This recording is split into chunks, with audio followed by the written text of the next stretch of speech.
कलीमुल्लाह। आज हम बात करेंगे अजरबैजान बाकू में टैक्स देने के हवाले से और एक बिजनेसमैन को कितना टैक्स देना पड़ता है और टैक्स की रेशो क्या है। हमारे साथ है अली अकबर साहब। अस्सलाम वालेकुम सर, क्या हाल है? वालेकुम अस्सलाम। मैं ठीक हूँ, आपका क्या हाल है? अल्हम्दुलिल्लाह सर, मैं ठीक हूँ। सर आप हमें बताएं कि अगर कोई हमारा पाकिस्तानी भाई या कोई बिजनेसमैन अजरबैजान बाकू में टैक्स देना पड़ता है तो उसको कितना टैक्स देना पड़ता है और टैक्स की रेशो क्या है? जी कलीमुल्लाह, आज आपका जो टॉपिक है बहुत ही अच्छा है जी सर। और बहुत से बिजनेसमैन जो है वो इस हवाले से पूछना चाहते हैं कि आज़रबाईजान बाकू में कौन कौन से टैक्सेस हैं और इन टैक्सेस की शरह क्या है। यानी एक बिजनेसमैन जब कोई बिजनेस शुरू करता है तो उसे कौन कौन सा टैक्स देना पड़ेगा और वो कितना परसेंट टैक्स देना पड़ेगा। जी सर, तो बिल्कुल। बहुत ही अच्छा टॉपिक आज आपने चुना है, थैंक यू वेरी मच। बहुत शुक्रिया और सर। इस हवाले से सबसे पहले जो है ना मैं आपको गाइड करना चाहूँगा। तकरीबन जो है 5 किस्में। आपको बहुत ज़्यादा टेक्निकल जो है वो तो टैक्स लॉयर ही बता सकता है, लेकिन बीइंग अ बिजनेसमैन जो टैक्स हम दे रहे हैं, जो हमने पिछले 10-11 साल में दिए हैं या जिनका हमें पता है, वो मैं आपको बता सकता हूँ। उसमें ये है कि 5 किस्म के टैक्स आप कर लें जिनको हम सिंप्लीफाइड कह सकते हैं।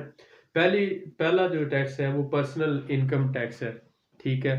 पर्सनल इनकम टैक्स जो है वो हर बंदे को देना पड़ता है जो यहाँ का शहरी है, और जो यहाँ का शहरी नहीं है, ठीक है, उसको ये टैक्स नहीं देना पड़ता। इसके साथ आगे बात आ जाती है वैल्यू एडिड टैक्स है। लेकिन इससे पहले मैं अगर आपको थोड़ी सी एक्सप्लेन कर दूं कि पर्सनल इनकम टैक्स की जो शरह है वो क्या है। अगर तो आपकी जो इनकम है 2500 मनात यानी 2500 मनात से कम है तो वो 12% तक है पर्सनल इनकम टैक्स। और अगर आपकी 2500 मनात से ज़्यादा अर्निंग है तो वो तकरीबन 24% तक आपको देना पड़ता है। लेकिन वो आपको तब देना पड़ेगा जब आप यहाँ के परमानेंट रेजिडेंस हो जाएंगे। पर्सनल इनकम टैक्स ये है। उसके बाद वैल्यू एडिड टैक्स जो वैट है जिसे हम बोलते हैं, ये आपको तकरीबन सबको 18% तक देना पड़ता है अगर कोई बड़ा बिजनेस करता है तो। ठीक है। उसके बाद आ जाता है प्रॉपर्टी टैक्स। प्रॉपर्टी टैक्स जो भी आप ऑफिस रेंट पर लेते हैं या कमर्शियल पर्पज़ के लिए घर लेते हैं, हॉस्टल लेते हैं या कोई भी जगह लेते हैं तो उस पर 14% आपको टैक्स देना पड़ता है। उससे अगला आ जाता है हमारे पास एम्प्लॉयमेंट टैक्स या पेरोल टैक्स है। ये जो है इसकी चौथी टाइप्स है। ये 32% होता है यानी 32% होता है। और इसका सोशल प्रोटेक्शन जो है वो 30% और साथ में जो है 2% ये एम्प्लॉयमेंट फंड को जाता है। तो ये 32% यानी 40 मनात तकरीबन जो है वो एक बंदे पर सोशल सिक्योरिटी आपको देना पड़ती है।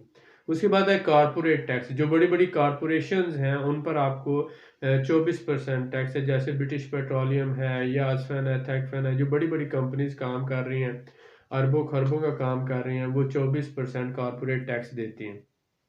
इन सब के अलावा एक सिंप्लीफाइड टैक्स सिस्टम है। तो हमने अभी ये सारी समराइज की, यानी 5 किस्म का टैक्स है जिनकी आगे डिटेल आपको देंगे हम।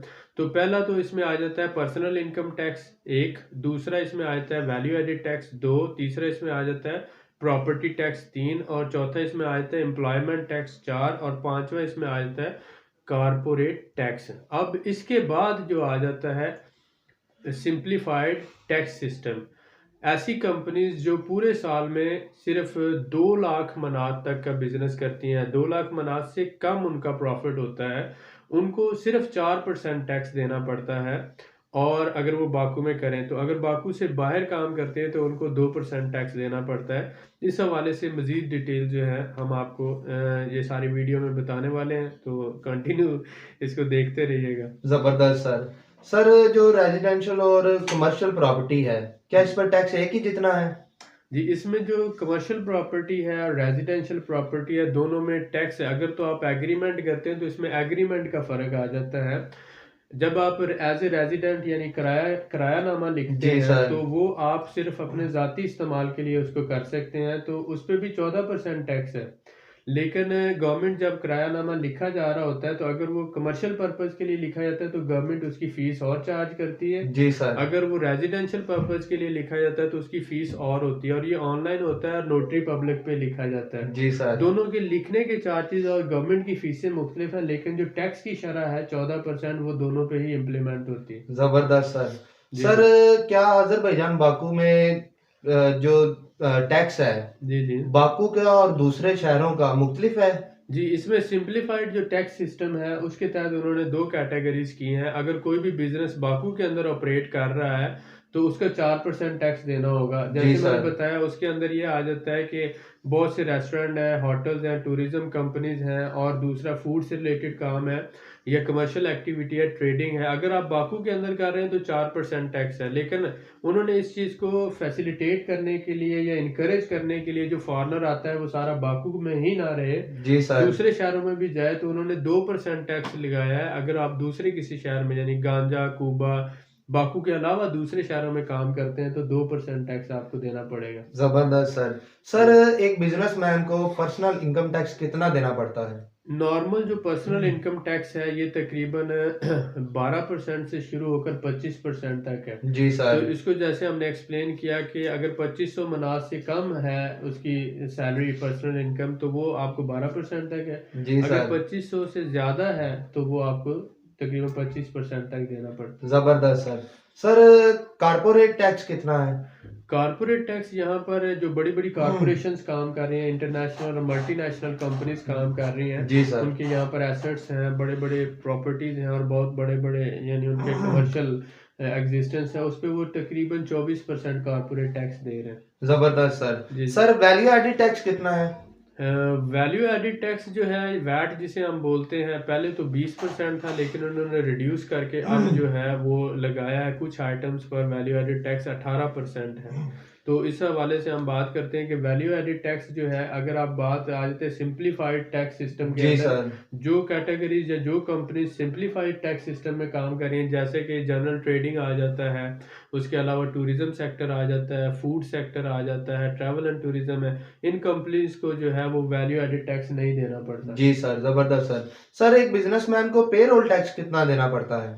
पेरोल टैक्स से अगर हम बात करते हैं कि एक तो आ जाता है कि नॉर्मल टैक्स सिस्टम के अंडर, अगर आप सिंप्लीफाइड टैक्स सिस्टम में काम कर रहे हैं तो फिर आपको सिर्फ सोशल सिक्योरिटी 40 बना तकरीबन पर पर्सन देना पड़ती जी सर। है सिंप्लीफाइड टैक्स सिस्टम में। लेकिन अगर आप की जो कंपनी है या कैटेगरी ऑफ बिजनेस इससे हटकर है, जो सिंप्लीफाइड टैक्स सिस्टम में नहीं आता, जी तो सर। फिर जो इसका पेरोल टैक्स है या जिसे हम कहते हैं एम्प्लॉयमेंट टैक्स, वो 32% है। 30% सोशल सिक्योरिटी को जाता है, 2% एम्प्लॉयमेंट फंड को जाता है। लेकिन बहुत से बिजनेसेस, जैसा कि आप जनरल ट्रेडिंग है, परचून की दुकान है या कोई भी दुकान है, वो आ जाता है इसे सिंप्लीफाइड टैक्स सिस्टम में। टूरिज्म सेक्टर के अंदर रेस्टोरेंट है, हॉस्टल है, होटल है, ये आ जाते हैं। और इसके अलावा और एग्रीकल्चरल प्रोडक्ट्स है या एग्रीकल्चर फील्ड से जो मुतल्लिका है, तो ये सिंप्लीफाइड टैक्स सिस्टम में जो आ जाता है बिजनेस कैटेगरी ऑफ बिजनेस, इसको वो आप कह लेंगे 4% टैक्स देना पड़ता है। ज़बरदस्त सर। सर, टैक्स ईयर कब शुरू होता है और एंड कब होता है इसका? हाँ, ये बहुत इंटरेस्टिंग सवाल है कि टैक्स ईयर जो है वो 1 जनवरी से शुरू होता है और एंड उसका 31 दिसंबर, यानी पूरा साल होता है। और उसके साथ साथ आपको हर 3 महीनों के बाद जो है अकाउंट्स का हिसाब वो देना पड़ता जी है सर। हर कंपनीज को अपने अकाउंट्स मेंटेन करने के लिए। यानी कि जनवरी में अगर है तो मार्च के एंड तक आपका 3 महीनों का जो है आपने 20th of April को अपने जो कंपनी की जो है बैंक जो अकाउंट्स हैं उनको जी आपने सर। देना है। तो वो जो सारा हर 3 महीनों का टर्न जो है इसमें आप कंटिन्यू करते हैं। शुक्रिया सर। सर, कौन-कौन से लोगों को टैक्स नहीं देना पड़ता और कौन-कौन सी चीज़ों पर टैक्स नहीं है? हाँ, ये बहुत से लोगों को होगा कि जो यहाँ के रेज़िडेंट हैं और मिलिट्री से रिलेटेड हैं या जो हीरो हैं यहाँ के, उनको टैक्स नहीं देना पड़ता, गवर्नमेंट की तरफ से एग्ज़म्पशन है। उसके अलावा जो लोग एग्रीकल्चर फील्ड में काम कर रहे हैं, एग्रीकल्चरल प्रोडक्ट्स पे अर्निंग कर रहे हैं, उनको भी टैक्स नहीं देना पड़ता। जी सर, ज़बरदस्त सर। सर, सिंप्लीफाइड टैक्स क्या है? सिंप्लीफाइड टैक्स सिस्टम ये है कि इन्होंने कुछ इंडस्ट्रीज को जो है ना, यानी कि कैटेगरी ऑफ बिजनेस को इन्होंने ग्रो करने के लिए उन पे सारा जो है ये पर्सनल इनकम टैक्स है, ये वैट है, ये प्रॉपर्टी टैक्स है और फिर इसके साथ एम्प्लॉयमेंट टैक्स है, कॉरपोरेशन टैक्स है, ये 5-6 किस्में जो है टैक्स की, इनको हटाकर एक ही टैक्स लगा दिया, जर्नल टैक्स लगा दिया। जी सर। और वो जो जर्नल टैक्स है वो 4% इन्होंने कर दिया कि अगर बाकू में आप इस बिजनेस में काम कर रहे हैं तो बाकू में 4% देंगे, बाकू से बाहर 2% देंगे। ठीक हो अब गया। वो उन्होंने कैटेगराइज कर लिया कि अगर आपका बिजनेस जो है ट्रेडिंग से रिलेटेड है तो आपने इस पे ये टैक्स देना है 4%। ठीक है, उसके अलावा अगर आपका बिज़नेस जो है रिलेटेड टूरिज़्म से, अगर आपका फूड इंडस्ट्री से रेस्टोरेंट वगैरह है, यानी कि ये जो कैटेगरीज़ आ जाती हैं, ट्रेडिंग आ जाता है, फूड इंडस्ट्री आ जाती है और उसके साथ-साथ ट्रैवल एंड टूरिज़्म आ जाता है। इसमें उन्होंने ये कुछ कैटेगरीज़ के लिए सिम्प्लिफाइड टैक्स सिस्टम इंट्रोड्यूस करवाया जी सर। ताकि टूरिज़्म ग्रो हो और इसके साथ-साथ जो है बिज़नेस भी एक्सपैंड करे और जो इन्वेस्टर है यहाँ पर आकर आसानी से उसको बहुत ज़्यादा टैक्स ना देने पड़े, सिर्फ एक ही टैक्स दे और वो अपना काम कर सके। ठीक हो गया तो सर। ये बहुत से लोगों को इससे फ़ायदा उठाना चाहिए। अगर आप टूरिज़्म सेक्टर में काम कर रहे हैं या फिर आप फूड इंडस्ट्री कोई रेस्टोरेंट चला रहे हैं या ट्रैवल एंड टूरिज़्म सेक्टर में हैं, तो ये आपको बाकू में रहते हुए 4% टैक्स है। बाकू के अलावा अगर आप दूसरे शहरों में किसी में सेटअप बनाते हैं तो 2% टैक्स आपको देना पड़ेगा। इसको सिम्प्लिफाइड टैक्स सिस्टम बोला जाता है और इसमें बहुत ज़्यादा आसानियाँ पैदा हुई हैं बिज़नेसमैनों के लिए। बहुत शुक्रिया सर आपका। जी। बहुत मैं आपका शुक्रगुजार हूँ कि आपने ये कीमती मालूमात दी हमारे भाइयों के लिए। जी, बहुत जी। शुक्रिया सर। मज़ीद मालूमात के लिए हमारे चैनल को सब्सक्राइब करें, वीडियो को लाइक करें और शेयर करें। बेल आइकन को ज़रूर प्रेस करें ताकि हमारी अगली वीडियो आपको मिल सके। अल्लाह हाफ़िज़।